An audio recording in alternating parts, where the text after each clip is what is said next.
5 things I hate about my 540i. You know, hate's a strong word. Maybe it's like a few things I hate and a few things that are just kind of like, eh.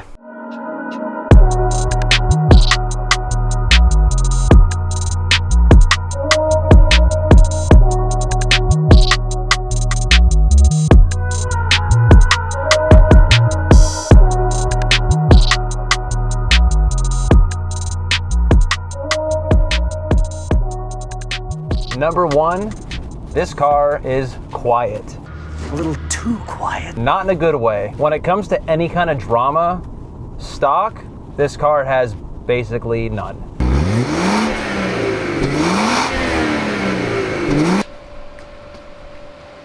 Hey! Yeah, if I put it in Sport Plus, it goes faster, the steering wheel is weighted up more, which feels good, and it handles well. It's just, I don't feel much. Like, you don't get that visceral, like, oh, you don't get like an excited feeling when you put it in a Sport Plus. It's something that can easily be fixed with exhaust, intake, and a tune. And those 3 things are coming up on the channel very shortly. But that is by far number 1, the thing I hate the most about this car.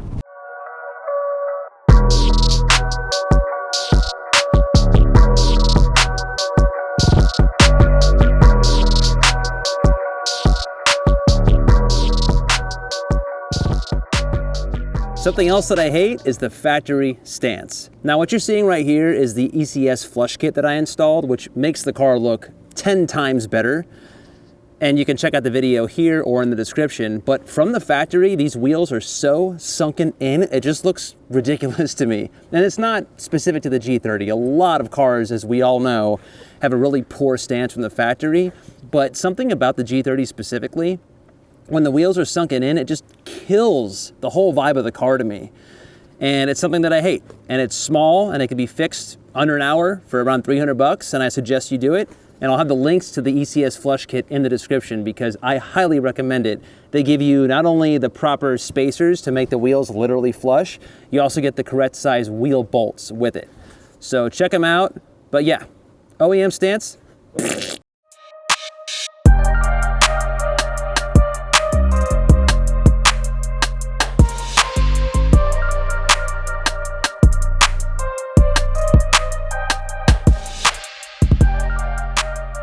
The M Sport seats. For me, they suck. And specifically, it's the seat bottoms. They are not comfortable for me at all. They don't fit me. That guy in a little coat. And I didn't realize it until after I bought the car and I drove it home, and it was about an hour into my drive home that I really felt that the bolsters in the seat bottom were too narrow, and they just hurt. They just created a pressure point on my ass and it sucked. Richard, what's happening? Overall, the seat ergonomics are good. It's just the seat bottom itself, which unfortunately, that's where a lot of the pressure goes. Luckily, I released a video where I documented exactly how I fixed that issue, and it involved cutting into my seat frame. It's not as big of a deal as you'd think it is, and now they are awesome. They're super comfortable. But from the factory, the M Sport seats, to me, were a huge no-go. And unfortunately, like I said, I didn't notice until after I bought the car. Now, after getting them fixed, they're great seats. I actually love them.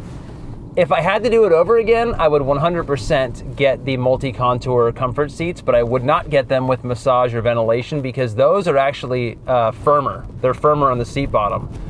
So just wanted to kind of give you guys a quick crash course in the seating options for the G30 because it gets a little confusing out there. Apparently the standard seats are also decent. I never sat in a G30 with the standard seats, so I can't speak on that. But if you're looking at one that has sports seats, I urge you to literally go and sit in it for an hour. Like, no joke.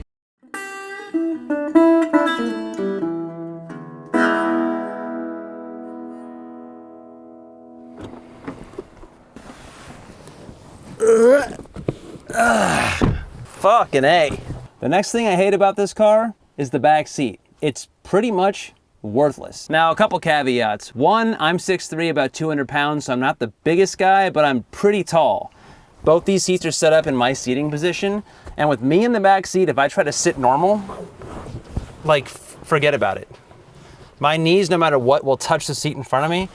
And unless I sit on my right cheek and let my right knee go somewhere and I can kind of spread out like that, they're just wildly uncomfortable. Now, yes, if someone in front of me is smaller, they can easily push the seat forward and I'll be okay. But in general, for a 5 Series, this is pretty sad. Luckily for me, I don't really care. The back seat is just a place for me to kind of throw my shit, to be honest with you. I put jackets back here and whatever else. And when people are back here, it's usually my fiance's friends and they're all small women, so I don't hear a lot of complaints. However, if you are someone with a family and you have full-size kids, or if you're someone who always hauls around people in your car in the back seat specifically, the back seat might very well be an issue for you. So just keep that in mind. The back seats in the G30, they suck.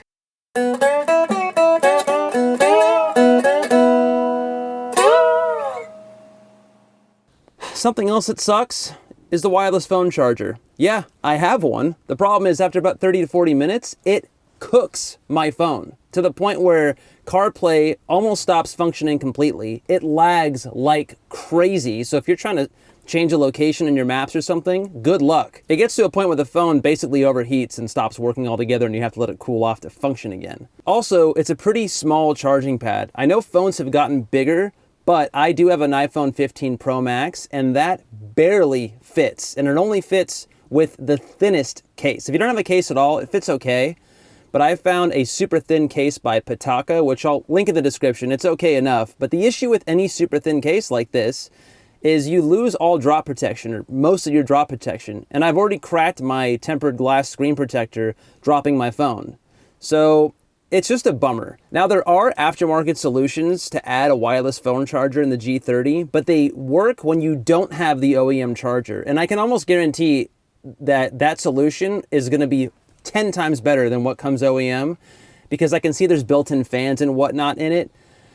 But the issue is I don't want to like retrofit some third-party part. I want my OEM to work as it should. And I think I might have found a solution, so definitely stay tuned if you're suffering from the same issue, because I will 100% be posting a video of that soon if I can get it to work.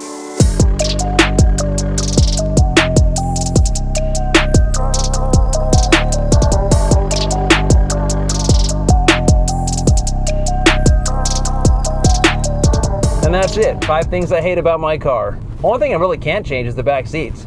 Everything else that I've listed in here can be addressed, and I will address them. So really, this is a checklist of things I'm going to change, and I'm excited to show you guys what that's going to be like. So please tune in, stick around, like and subscribe if you're enjoying this content.